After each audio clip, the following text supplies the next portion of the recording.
اللہ الرحمن الرحیم وَلَقَدْ ذَرَأْنَا لِجَهَنَّمَ كَثِيرًا مِنَ الْجِنِّ وَالْإِنسِ لَهُمْ قُلُوبٌ لَا يَفْقَهُونَ بِهَا وَلَهُمْ آذَانٌ لَا يَسْمَعُونَ بِهَا وَلَهُمْ أَعْيُنٌ لَا يُبْصِرُونَ بِهَا أُولَئِكَ كَالْأَنْعَامِ بَلْ هُمْ أَضَلُّ فَأُولَئِكَ هُمُ الْغَافِلُونَ صدق اللہ مولانا العظیم۔ احباب، بڑی اعلیٰ بے مثال اللہ نے دی ہے۔ اللہ کہتا ہے وَلَقَدْ ذَرَأْنَا لِجَهَنَّمَ، ہم نے پیدا کیے ہیں جہنم کے لیے، کثیر من الانس والجن، بہت سارے انسان اور بہت سارے جن ہم نے پیدا ہی جہنم کے لیے کیے ہیں۔ اب جہنم کے لیے جو انسان پیدا ہوئے ہیں ان کی نشانی اور علامت کیا ہے؟ جو جہنم کے لیے پیدا ہوئے انسان اور جن، ان کی علامت یہ ہے لَهُمْ قُلُوبٌ لَا يَفْقَهُونَ بِهَا، ان کے پاس دل تو ہے لیکن دل سے وہ فقاہت نہیں رکھتے، سمجھتے نہیں۔ دل کو اللہ نے ذکر کیا، مقدم کیا کہ دل ہے لیکن دل میں جو سمجھ ہونی چاہیے، شعور ہونا چاہیے، وہ نہیں ہے، اس لیے وہ جہنم میں جائیں گے۔ ان کے دلوں میں کیا ہونا چاہیے؟ ایک مومن کے دل، ایک جنتی کے دل میں اور ایک کافر اور جہنمی کے دل میں کیا فرق ہے؟ مومن کا دل ذکر الہی میں مصروف اور مشغول رہتا ہے، جیسے کہ قرآن کہتا ہے وَلَا تُطِعْ مَنْ أَغْفَلْنَا قَلْبَهُ عَنْ ذِكْرِنَا، ایسے بندے کی بات نہ سنو جس کے دل کو ہم نے اپنی یاد سے غافل کر دیا ہے۔ اور پھر دوسری کیا ہے؟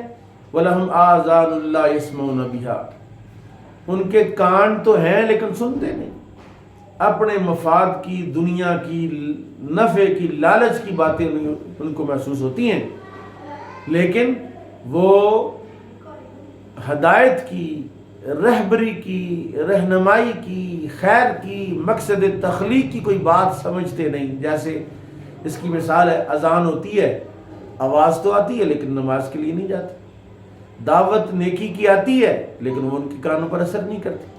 وَلَهُمْ أَعْيُنٌ لَا يُبْصِرُونَ بِهَا، ان کے آنکھیں تو ہے وہ دیکھتے نہیں، آنکھوں میں بھی لالچ کی پٹی بندھی ہوئی ہے، لالچ کی اینک لگی ہوئی ہے، اور ہر چیز کو للچائی ہوئی نظروں سے دیکھتے ہیں، حلال ہے، حرام ہے، اس کی تمیز نہیں۔ اللہ کے قریب کرنے والی چیز کون سی ہے، رسول اللہ کے قریب کرنے والی چیز کون سی ہے، اللہ سے دور کرنے والی چیز کون سی۔ آنکھوں میں لالچ کی ایسی شمع روشن ہے کہ جس چیز کو دیکھتے خواہش ہوتی ہے میری ہو جائے۔ کسی کے پاس ہے تو حسد پیدا ہو جاتا ہے، کسی کے پاس ہے تو نہیں مل سکتی تو بغض پیدا ہو جاتا ہے، کینہ پرور ہو جاتا ہے۔ تو یہ تینوں چیزیں، قلب، کان اور آنکھیں، ان تین چیزوں کو بیان کرنے کے بعد اللہ نے فرمایا اولئک کالانعام، ان تین چیزوں سے جو استفادہ نہیں کرتا وہ چوپایوں کی طرح ہے، جانوروں کی طرح ہے، حیوانات کی طرح ہے، بل ہم اضل، بلکہ ان سے بھی گمراہ ہے۔ وہ پھر بھی جس مقصد کے لیے پیدا، گائے دودھ دینے کے لیے، بھینس دودھ دینے کے لیے، کٹا گوشت کے لیے، جتنے بھی جانور ہیں وہ اپنے مقصد تخلیق کو پورا کر رہے ہیں، لیکن یہ ایسا انسان ہے کہ غافل ہے، اپنے مقصد تخلیق کو پورا نہیں کر رہا۔ اللہ کہتا اولئک ھم الغافلون، یہی لوگ ہیں جو غافل ہیں، غفلت میں پڑے ہوئے ہیں، غفلت کی زندگی گزار رہے ہیں، اور اگر اسی غفلت میں موت آ گئی تو زندگی کا مقصد ہی ضائع ہو جائے گا، تخلیق کا مقصد ہی ختم ہو جائے گا، دوبارہ تو موقع ملنا ہی نہیں، دوبارہ تو آنا ہی نہیں۔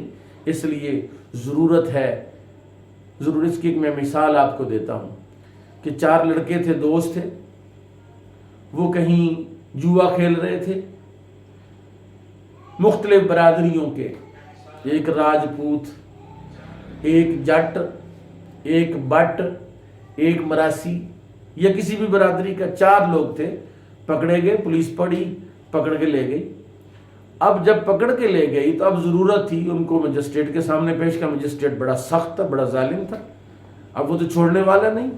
اب پوچھا گیا کہ یار ایسا کرو، کوئی ایسا بندہ ڈھونڈو جو اس مجسٹریٹ کا قریبی ہو تاکہ ہماری سفارش کر دے اور ہمیں چھڑا دے۔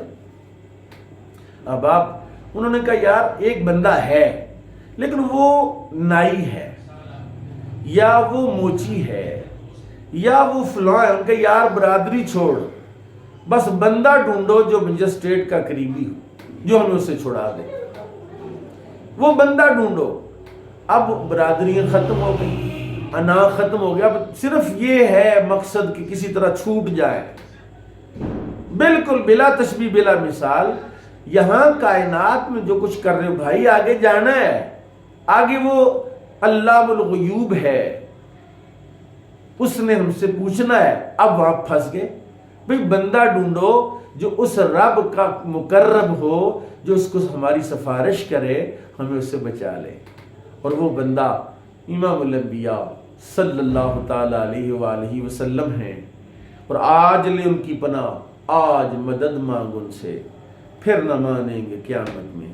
اگر مان گیا، مجھے آپ سے یہی کہنا تھا کہ کہیں آپ جہنمی تو نہیں، اور کہیں آپ کے میں جہنمیوں کی علامات تو نہیں؟ غور کرو، تدبر اور تفکر کرو۔ افلا یتدبرون القرآن ام علی قلوب اقفالها، کیا تم قرآن میں تدبر نہیں کرتے یا تمہارے دلوں پر تالے پڑے ہوئے ہیں؟ اللہ تعالیٰ ان تالوں سے ہماری جان چھڑائے، تفکر اور تدبر کی نعمت سے مالا مال فرمائے۔ وما علی الا البلاغ۔